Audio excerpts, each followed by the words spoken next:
धुळे जिल्ह्यामध्ये भीषण दुष्काळ परिस्थिती निर्माण झालेली आहे। सध्या केंद्रीय पथक हे संपूर्ण वेगवेगळ्या जिल्ह्यांची पाहणी करण्यासाठी आलेलं आहे।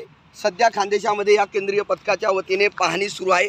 धुळे जिल्ह्याचा देखील दुष्काळग्रस्त म्हणून समावेश होता, मात्र केंद्रीय दुष्काळी पथक हे धुळ्यामध्ये पाहणी न करता जळगावच्या दिशेने रवाना झाला आहे। धुळ्यामध्ये सरासरीपेक्षा अवघा 81% पाऊस पडला आहे।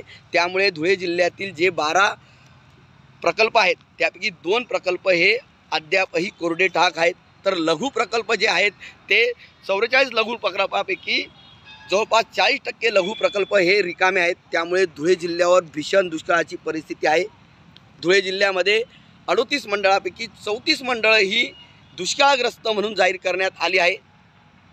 खरीपाचं नुकसान, नंतर झालेल्या अवकाळी पावसाचं नुकसान, त्यामुळे या भागातला शेतकरी हवालदिल झाला आहे।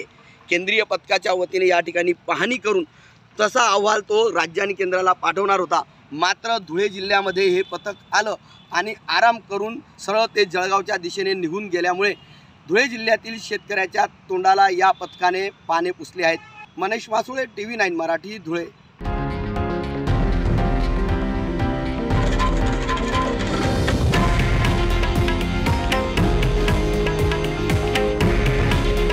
हे आहे देशातील नंबर 1 न्यूज नेटवर्क आणि आपण पाहत आहात TV9 मराठी। काळजी तुमची, हित महाराष्ट्राचं।